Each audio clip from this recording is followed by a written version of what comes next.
Ethereum, goal at $4,000 becomes closer. Open interest in Ethereum futures has reached a record $16 billion amid the recent growth in the crypto market. Ethereum is trying to recover above the round mark of $4,000 and aim for the historical high of $4,891, recorded 3 years ago. The open interest in ETH futures has reached $16 billion. The current growth started on May 19 and has since amounted to 45%.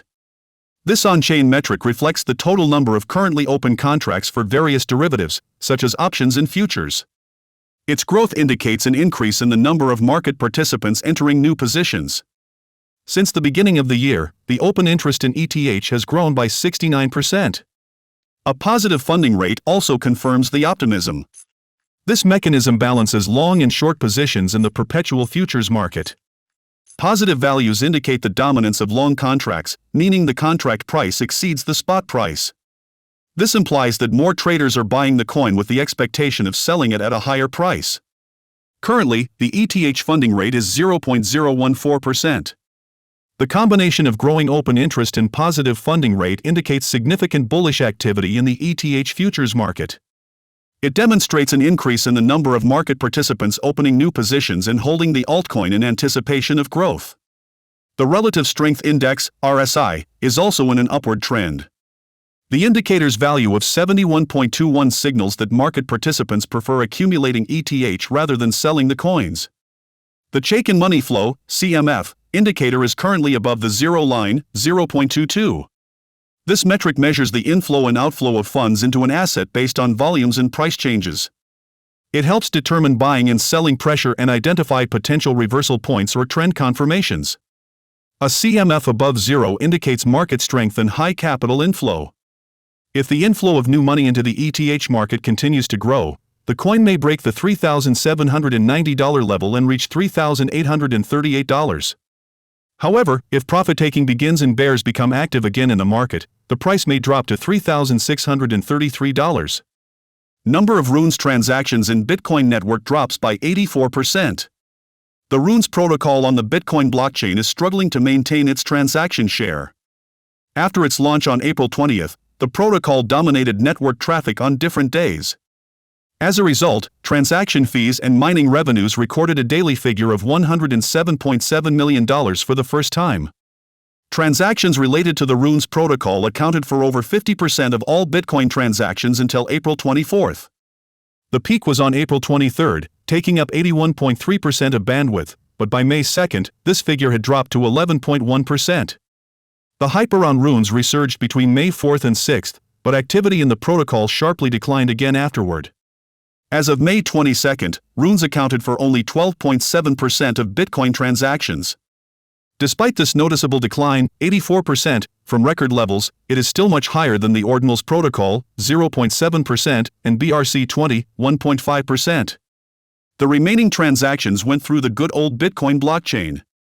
Thanks to the launch of Runes, Ordinals, and BRC-20, the daily number of transactions on the Bitcoin blockchain reached a record level of 926,000 transfers.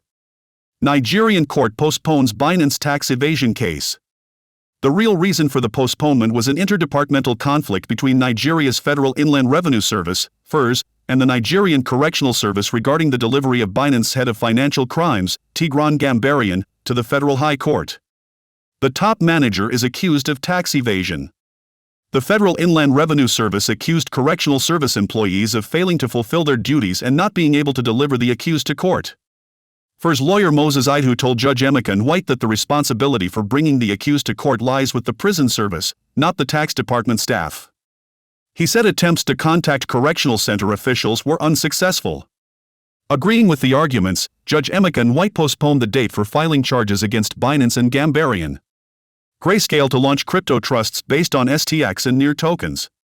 Investment company Grayscale, managing the largest spot Bitcoin exchange-traded fund, ETF, under the ticker GBTC with over $20 billion in assets under management, announced the launch of 2 new cryptocurrency trusts. The new products will be available only to accredited investors, allowing them access to STX and NEAR. STX is the native token of the Stacks Layer 2, L2, network on Bitcoin. The project brings smart contract functionality and allows the development of decentralized applications on the blockchain of the first cryptocurrency. The project team is preparing for the Nakamoto hard fork, aimed at increasing throughput and modernizing the mining process, resulting in blocks being released at a fixed frequency.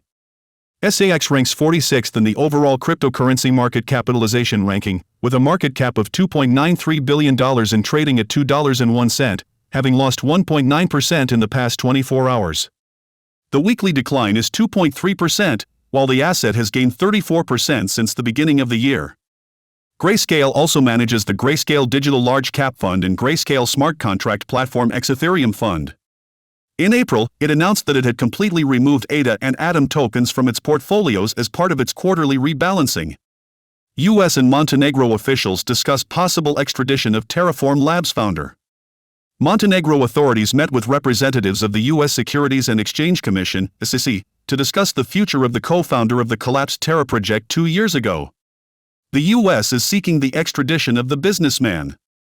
The SEC delegation was led by Director of Investigations Gerbir Gruel. Montenegro's Justice Minister Andrija Milovic hosted the guests. The visit of the SEC staff to Podgorica was reportedly for cooperation in investor protection and financial market oversight. Officials from both countries discussed the results of the SEC's investigation into Terraform Labs co-founder Do Kwon. Gerbir Gruel shared the investigation's findings and the ongoing litigation against Kwon in the US. The SEC is satisfied with the progress in the case, but the question of whether Kwon will be extradited to the US remains unresolved. The meeting participants did not disclose the agreements reached. On April 10, the Podgorica High Court reaffirmed the decision to extradite Do Kwon. The ruling stated that the court found no legal contradictions preventing the businessman's extradition to Korea or the US, as all requirements of national law on the extradition of the suspect in Terraform Labs fraud were met. Coinbase resumes XRP trading in New York after 3-year hiatus. Coinbase announced that users in New York can trade XRP again after a long hiatus. Ripple's native token was unavailable for trading on Coinbase since January 2021. The crypto exchange delisted it, fearing potential conflicts with regulators. On January 19, 2021, Coinbase stopped supporting XRP because the US Securities and Exchange Commission, SEC, filed a lawsuit against Ripple Labs. The SEC claimed Ripple sold unregistered securities worth $1.38 billion. This led to the token being massively delisted from major crypto exchanges. The suspension significantly impacted Ripple's market presence. Users could not trade or convert XRP to fiat money but could continue to deposit, store, and transfer tokens. Paul Gruel, Coinbase chief legal officer, shared the news on social media. Trading XRP on Coinbase is available again in New York. We heard you and worked closely with the state. And now we can announce, we are back, he said. The token's price, meanwhile, did not react to the news. Currently, XRP is trading at $0.527964, showing a slight decrease of 0.23% over the last 24 hours. Despite the positive news, the future of the asset remains in question. The recent adoption of the FIT21 bill poses a serious threat to Ripple. The document defines decentralization as the absence of control by a single entity over the blockchain and the absence of related parties owning more than 20% of the cryptocurrency or voting rights. Ripple holds 46.5% of the total supply of tokens out of 100 billion, currently owning 5,258,162,324 XRP. Thus, the company's ongoing struggle with American regulators may take a new unexpected turn.